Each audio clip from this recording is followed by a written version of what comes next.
Samsung fans के लिए बहुत बड़ी और हैरान कर देने वाली खबर निकल के सामने आई है, जहां आज की डेट में पूरी दुनिया की नज़रें सैमसंग गैलेक्सी S26 सीरीज के लॉन्च इवेंट पर टिकी हैं। वहीं एक नई रिपोर्ट के हिसाब से ये निकल के सामने आ रही है कि वहीं एक नई रिपोर्ट साल 2027 में आने वाले सैमसंग गैलेक्सी S27 अल्ट्रा के बारे में पूरे राज खोल कर रख दिए हैं। रिपोर्ट के अनुसार ये निकल के सामने आ रहा है कि लगता है सैमसंग फाइनली बोरिंग्स जो अपडेट की बहुत सारी शिकायतें थी वो फाइनली दूर करने वाला है। और साथ में ये भी कहा जा रहा है कि S27 अल्ट्रा एक ब्रेक थ्रू फ्लैगशिप स्मार्टफोन होगा। तो बात करेंगे इस वाले वीडियो में कि एग्जैक्टली क्या ऐसी खबर निकल कर सामने आ रही है जो इसे ब्रेक थ्रू फ्लैगशिप स्मार्टफोन कहा जा रहा है, क्योंकि S27 अल्ट्रा में कहा जा रहा है कि बहुत सारे ऐसे नए चेंजेस और अपडेट देखने को मिलेंगे जो वाकई आप लोग का दिमाग हिला के रख कर सकते हैं। और आप ये सोचेंगे कि सैमसंग अभी तक था कहाँ, अगर वो ये इतना कर सकता था तो फिलहाल अभी तक किया क्यों नहीं। ये सारे सवाल आप लोग के दिमाग में आ जाएंगे, तो उन सब चीज़ों पे थोड़ा सा पहलू पर विचार करेंगे। बाकी उस विचार के लिए आपको एक सब्सक्राइब तो करना पड़ सकता है, बाकी सब्सक्राइब करके बेल नोटिफिकेशन प्रेस कर दीजिएगा। मैं आपसे ऐसे ही मिलता जुलता रहता हूँ कुछ नए इंटरेस्टिंग टॉपिक्स पर। इस फोन का सबसे बड़ा चर्चित और क्रांतिकारी फीचर्स हो सकता है वो है इसका बायोमेट्रिक, जिसे पोलर आईडी कहा जा रहा है। अभी तक सैमसंग अपने फोन्स में फिंगरप्रिंट सेंसर यूज करता था जो बायोमेट्रिक के लिए, और दूसरा सॉफ्टवेयर टेक्नोलॉजी के थ्रू ये फेस आईडी रिकॉग्नाइजेशन यूज कर सकता है। लेकिन अब नए पोलर आईडी के आने से ये हो जाएगा कि सैमसंग ये पूरी तरह प्रॉपरली एक नया फेस रिकॉग्नाइज सिस्टम यूज करेगा जो फाइनली एप्पल के फेस आईडी को टक्कर देगा। हालांकि सबसे बड़ी अच्छी बात ये निकल के सामने आ रही है कि सैमसंग इस पोलर आईडी के सिस्टम को बिना किसी नॉच और या बिना किसी एक्स्ट्रा सेंसर के ही डिस्प्ले के अंदर फिट करने की कोशिश कर रहा है, जिससे एक्सपीरियंस जो यूजर्स को मिले वो काफ़ी पूरी डिस्प्ले का मिले, यानी प्रीमियम डिस्प्ले का एक्सपीरियंस देखने को मिले।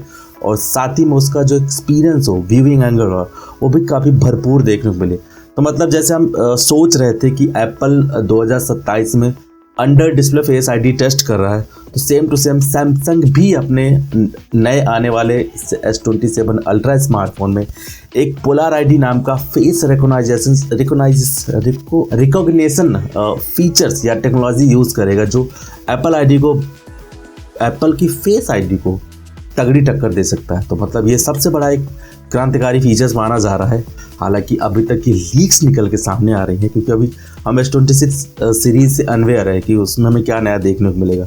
लेकिन S27 अल्ट्रा के बारे में जिस तरह की न्यूज़ निकल के सामने आई है उससे तो यही लग रहा है कि एक वाकई एक क्रांतिकारी फीचर्स है जो हमें 2027 के S27 अल्ट्रा में देखने को मिलेगा। सिर्फ बायोमेट्रिक ने इस वाले स्मार्टफोन के प्रोसेसर यानी दिल के बदलाव में भी हमें बहुत सारी अपग्रेड्स देखने को मिलेगी।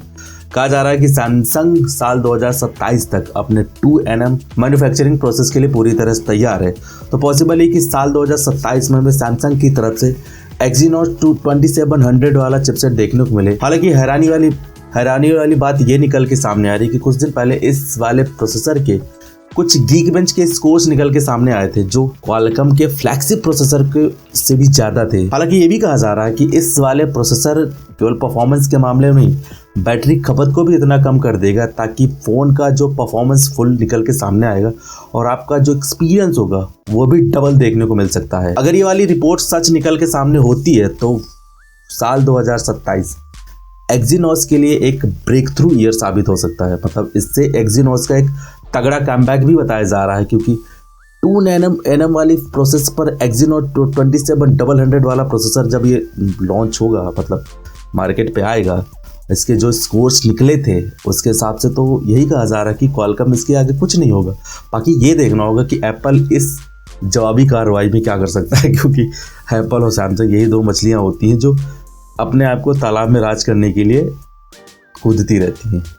तो देखते हैं 2027 में S27 अल्ट्रा का ये प्रोसेसर कितना कैपेबल होता है, कितना परफॉर्मेंस देता है और आखिर बैटरी की खपत कितना करता है, ये सवाल रहेगा। लेकिन जिस हिसाब से रिपोर्ट्स निकली हैं उसके हिसाब से तो बल्ले बल्ले है। सिर्फ बायोमेट्रिक्स और प्रोसेसर ही नहीं, कैमरा डिपार्टमेंट में भी एक हमें नया अपग्रेड देखने को मिल सकता है। लेकिन इस अपग्रेड में थोड़ी सी कुछ अच्छी खबरें हैं और कुछ निराशाजनक वाली भी खबरें निकल के सामने आ रही। अच्छी खबर की बात करा जाए तो सैमसंग फाइनली अपना जो 200 मेगापिक्सल सेंसर जो बहुत लंबे टाइम से S27 अल्ट्रा में यूज़ कर रहा है उसको फिलहाल वो रिटायर कर सकता है और एक नया 200 मेगापिक्सल का HP6 कैमरा सेंसर इंट्रोड्यूस कर सकता है। हालांकि इस वाले कैमरा सेंसर का जो साइज होगा वो बेसिकली सेम टू सेम वही देखने को मिलेगा, यानी 1/1.3 इंच का। लेकिन इस वाले सेंसर में एक बेहतरीन नई नॉइज रिडक्शन टेक्नोलॉजी और इमेज की प्रोसेसिंग देखने को मिलेगी, जो बेसिकली लो लाइट में जो आपके इमेजेस को ज़्यादा ब्राइट कर सकता है। मतलब क्या, जो लो लाइट में आपकी इमेजेस होंगी, खासकर नाइट फोटोग्राफी में, मतलब रात में जब आप फोटोज़ कैप्चर करते हो तो आपको नॉइज़ बहुत देखने को मिलता है, तो वो नॉइज़ में से छुटकारा मिल सकता है और साथ ही में इसकी जो इमेज की प्रोसेसिंग होगी वो भी काफ़ी बेहतर देखने को मिल सकती है। लेकिन जूम के लिए थोड़ा सा एक निराशाजनक खबर निकल के सामने आ रही है, क्योंकि कहा जा रहा है कि इस बार भी हमें S27 अल्ट्रा में जूम वाले लेंस में कोई बदलाव देखने को नहीं मिलेगा। तो जो लोग उम्मीद कर रहे थे कि 100x जूम में जो क्वालिटी की डिमांड कर रहे थे, मतलब नॉइज़ को कम की डिमांड कर रहे थे, शायद हो सकता है ये उनके लिए थोड़ा सा निराशाजनक हो सकता है। क्योंकि S26 अल्ट्रा के जितने भी न्यूज़ निकल के सामने आ रहे थे उसमें कैमरा सेंसर में थोड़े थोड़े ट्विक्स देखने को मिले थे, बट इतना नहीं था।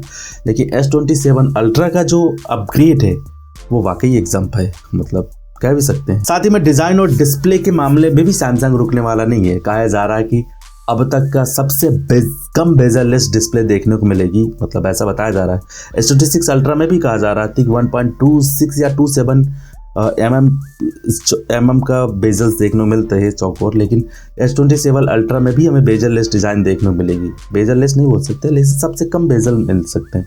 साथ ही में भी कहा जा रहा है कि सैमसंग अपनी नई OLED टेक्नोलॉजी का भी यूज़ इस वाले स्मार्टफोन में कर सकता है। हालांकि जो नया OLED पैनल यूज़ किया जाएगा उसमें ये भी कहा जा रहा है कि बहुत ही तगड़ा ब्राइट पैनल होगा और पावर एफिशिएंसी भी उसमें देखने को मिलेगी। इसके साथ ये भी कहा जा रहा है कि सैमसंग जो नया OLED पैनल यूज़ करेगा S27 अल्ट्रा में, पावर एफिशिएंसी के साथ साथ इसका जो रिफ्रेश रेट का स्मूथनेस होगी वो पिछले कंपैरिजन में बहुत ही ज़्यादा स्मूथ होगा। साथ में ये भी कहा जा रहा है कि सैमसंग फाइनली 5000 mAh के बैटरी लिमिट को फिलहाल ब्रेक कर सकता है। रिपोर्ट के अनुसार ये कहा जा रहा है कि नई स्टैकिंग टेक्नोलॉजी की मदद से सैमसंग S27 अल्ट्रा में फोन का साइज बढ़ाए बिना उसमें ज्यादा पावर देने की कोशिश करेगा। तो फाइनली हो सकता है कि S27 अल्ट्रा में हमें 6000 या 7000 mAh की बैटरी देखने को मिलेगी, thanks to silicon carbon technology. तो फाइनली S27 अल्ट्रा में सिलिकॉन कार्बन का यूज हमें होता देखने को मिल सकता है।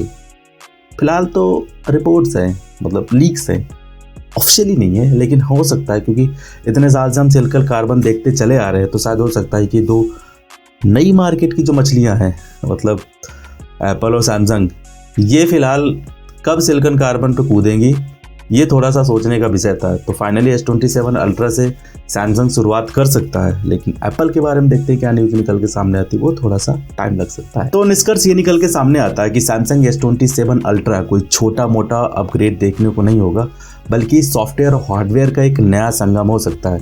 जहाँ S26 अल्ट्रा में केवल डिज़ाइन और चार्जिंग का अपग्रेड होगा, वहीं S27 अल्ट्रा में एक प्रॉपर पूरी तरह से असली ब्रेक थ्रू साबित होगा। ये वाला फ़ोन उन लोगों के लिए ज़्यादातर बनाया जाएगा जो टेक्नोलॉजी में बिल्कुल कुछ नया और अलग देखना चाहते थे। हालांकि अभी तक ये सिर्फ लीक्स हैं, इनके लॉन्च होने में वक्त लग सकता है, लेकिन जो लीक्स निकल के सामने आए थे उससे मार्केट में एक नई तरह की हलचल पैदा कर दी है। तो S27 अल्ट्रा में जितने भी अपग्रेड्स निकल के सामने आए हैं या जो लीक्स के हिसाब से अपग्रेड्स बताए जा रहे हैं, ये वाकई काबिल तारीफ है। और मैं पहले शुरू में कह रहा कि जो भी यूजर्स होंगे वो सबसे पहले यही सवाल करें कि एप्पल सैमसंग अभी तक थे कहाँ आप? इतने क्रांतिकारी आपने अपग्रेड किए हैं, ये अपग्रेड पहले भी आप कर सकते थे, लेकिन नहीं, आपने नहीं किया है।